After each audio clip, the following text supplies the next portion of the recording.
sabemos que todas as coisas cooperam para o bem daqueles que amam a Deus, daqueles que são chamados segundo o seu propósito. Isso está escrito em Romanos 8:28. E eu quero falar com você um tema, de repente você pensa, Camila vai falar que tudo que acontece na minha vida coopera para o que Deus quer. Sim, vamos falar sobre isso, mas vamos um pouquinho mais a fundo sobre esse texto, levando em consideração o contexto dele, porque quando nós olhamos para a Bíblia, que é uma coleção de livros, nós temos que entender que livro, a gente não tira uma frase isolada e desenvolve uma verdade sobre ela. A Bíblia é a mesma coisa, a gente não tem como pegar um único versículo e se embasar uma verdade ou uma teoria, enfim, o que quer que seja. Mas nós podemos usar como base para iniciar assuntos entendendo o contexto. Então, levando o contexto de Paulo, que escreveu aos Romanos, né, que era alguém que perseguia cristãos e depois começou a ser perseguido, nós precisamos e devemos entender e levar em consideração a parte psicológica de Paulo. Hoje eu quero falar com você sobre identidade, sobre se levar em consideração, no autocuidado, no autoamor que é tão falado. Tá? Se você já me acompanha dos programas, viu que hoje eu estou com um cabelo diferente, estou sem óculos, estou diferente, né? Mas continuo a mesma pessoa. Então isso leva a uma reflexão dentro da vida de Paulo, me levou a mergulhar um pouquinho mais dentro da vida de Paulo para entender que quando nós vamos para a ciência, para a psicologia, para dados científicos, nós vemos que é comprovado sim que nós devemos e podemos manter a nossa essência, mas buscar se melhorar a cada dia. De repente você pensa, tá, Camila, mas você mudou o cabelo porque você não se encontrava mais, não se achava mais. Não, eu me sinto e me sentia bem estando com o cabelo alisado, estando com um cabelo que eu fui lá, que era meu sim. Desde o momento que eu fui lá e paguei para tê-lo daquela forma, ele era meu sim. Mas existem questões e momentos em que quando nós paramos para pensar, a gente se olha e pensa, quer saber de uma coisa? Eu vou usar aquilo que eu tenho, aquilo que eu fui feita, aquilo que eu fui formada. Esse é o momento onde você se encontra com você mesmo.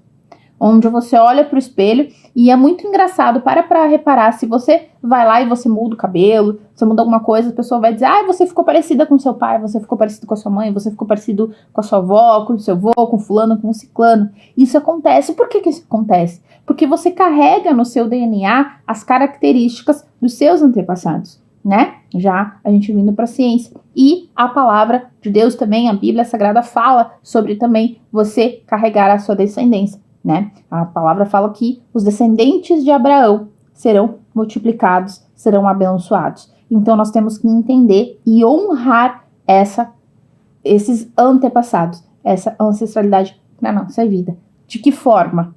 Entendendo que todas as coisas cooperam para o bem daqueles que amam a Deus.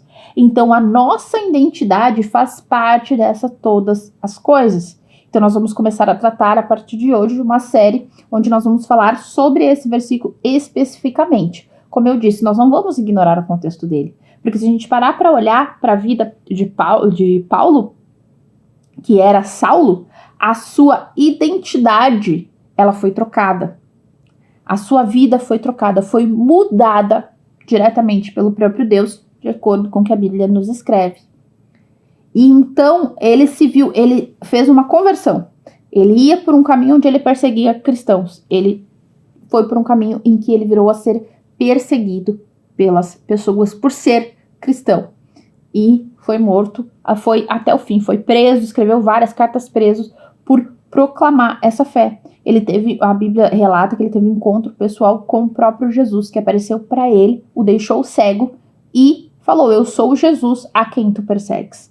Então, ou seja, Saulo, naquele momento, antes de ser Paulo, ele perseguia a Jesus, ele não perseguia só os cristãos, porque todo aquele que tem a sua identidade, tem a sua base em Cristo, é chamado de filho de Deus, de servo do Senhor, servo de Jesus. E então, Jesus compra a briga, né? Vamos dizer assim, porque, né, a gente tem que entender também, não vai dizer que Jesus vai sair brigando por aí, mas num termo para a gente conseguir entender e se achar que Jesus compra a nossa briga, ele luta a nossa causa. Então, nesse caso, foi isso que aconteceu. Quando Saulo estava perseguindo e matando os cristãos, pela oração dos cristãos, pela busca deles, Jesus interferiu diretamente e criou um plano que já havia sido, com toda certeza, Deus já tinha sobre a vida de Saulo para que ele fosse Paulo e que levasse o nome do Senhor e mostrasse o poder de Deus para as outras pessoas, tá? Como na ciência a gente pode olhar para isso? De acordo com a psicologia, toda pessoa sim, ela pode ter essa mudança, ela pode ter essa conversão. Mediante o quê? Mediante a fé, mediante princípios religiosos, princípios de ideologia de fé. Nós já falamos em outro programa sobre o que é a fé, como praticar, enfim, então não vou entrar nesse detalhe novamente. Mas no momento em que a gente entende e a gente olha para a nossa vida e percebe que a gente não quer mais aquilo não tá bom para aquele momento e a gente quer mudar, tá tudo bem mudar. Porque todas as coisas cooperam para o bem daqueles que amam a Deus. Então, se você e eu que amamos a Deus, a gente quer mudar naquele momento, tá tudo bem. E vamos embora. Só que também nós precisamos entender que todas as coisas, então todas as coisas, as consequências dessa mudança, a consequência de trocar o caminho também é nossa e coopera. Coopera de forma positiva, porque quando nós amamos, cremos em Deus e entendemos nesse Deus com uma força maior, o respeitamos, o servimos e buscamos estar ali no seu caminho, as coisas cooperam, as coisas vão acontecendo no tempo certo. Mas as decisões são nossas. Deus é tão maravilhoso que nos dá todos os dias o livre-arbítrio. Eu tenho o livre-arbítrio, você temos o livre-arbítrio de acordar, abrir os olhos, ou agradecer a Deus, ou reclamar do dia, reclamar e não ter prazer naquele dia. É a escolha que nós temos, é o livre-arbítrio de Deus sobre as nossas vidas. Nós temos a escolha, a possibilidade de querer ou não fazer, de querer ou não ir, de querer ou não aceitar. Então, quando nós olhamos para a psicologia, olhamos para terapeutas excelentíssimos que nós temos nessa terra, nós vemos que é dito que você é o resultado daquilo que fizeram com você através das escolhas que você teve. Então, infelizmente ou felizmente, nós precisamos encarar essa realidade de que todas as coisas cooperam a partir das nossas escolhas, daquilo que nós deixamos que as pessoas façam conosco. E, de repente, com certeza você deve estar pensando na sua cabeça, a Camila tá ficando louca. Eu não escolhi ser agredida, eu não escolhi ser violentada, eu não escolhi ser deixada, eu não escolhi ser mandada embora, eu não escolhi estar sem dinheiro. Sim, você escolheu. Eu e você escolhemos a vida que nós temos hoje. Seja olhando para o lado positivo todos os dias e entendendo que para chegarmos ao alvo que a gente tem, precisa do caminho, ou simplesmente não tendo alvo. A gente escolheu. Se a gente vive por viver, estilo Zeca Pagodinho, deixa a vida me levar, a vida leva eu, a gente vai passar por coisas que a gente não quer, que a gente não queria, porque a gente simplesmente não colocou um foco, não teve uma direção. E a outra parte desse ciclo diz, daqueles que são chamados segundo o seu propósito. Propósito, Deus é Deus de propósito, Deus de movimento. Porque se ele diz para mim que todas as coisas cooperam, então é sinal de que tem coisas acontecendo. E todas essas coisas vão cooperar, vão se movimentar, vão se mover para o propósito de Deus. Então, no momento em que você escolhe viver o propósito de Deus e não mais o seu, ou você coloca propósitos, todas as coisas vão cooperar.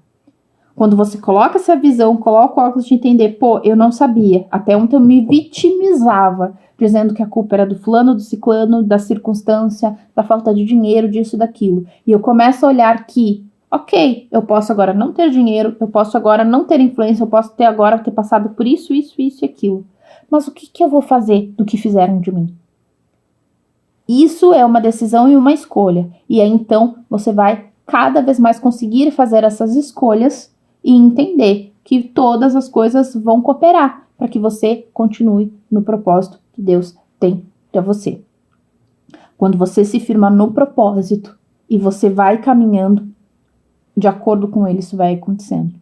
E foi uma decisão que eu tomei em mudar o meu cabelo, em voltar à minha origem, à minha essência, com o meu cabelo sendo o que ele é, né? Só talvez pintando uma cor diferente, porque eu amo mudar cor de cabelo, mas tendo a minha essência, entendendo que é o momento é de viver no propósito, de viver pelo propósito, viver para o propósito. Em outro momento, eu estava, não vou dizer testando, porque a gente não pode viver testando as coisas, mas eu estava descobrindo, eu estava querendo, naquele momento, outro caminho, querendo outra coisa.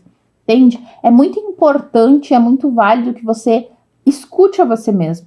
Não o seu pai, a sua mãe, o cachorro, o periquito, o papagaio, mas que você entenda, nesse momento, o que eu quero, o que eu desejo, o que minha alma anseia, o que eu sinto falta. Para você buscar preencher aquilo que faz falta. Eu, Camila, entendo uma vez que se eu tenho algum vazio, é só Deus que pode preencher. Mas que ações eu tenho que tomar para que Deus preencha esse vazio? O que é a minha parte, o que cabe na minha parte para cumprir os propósitos de Deus e para, então, conseguir aplicar e viver esse propósito, viver no propósito. E aí, então, tudo muda.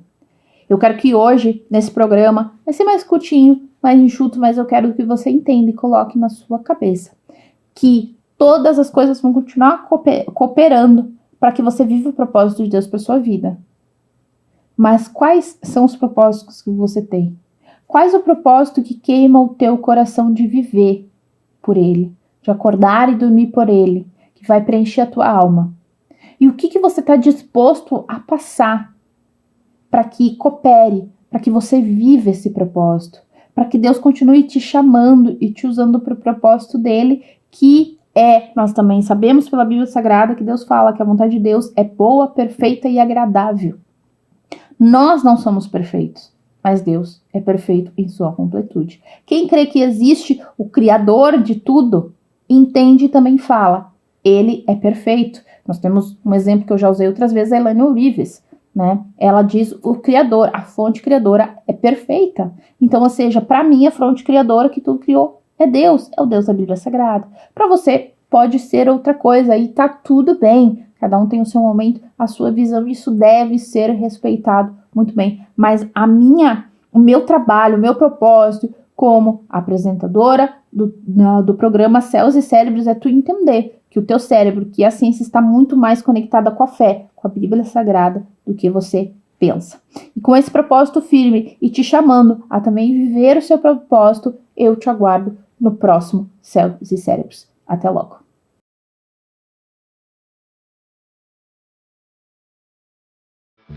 Céus e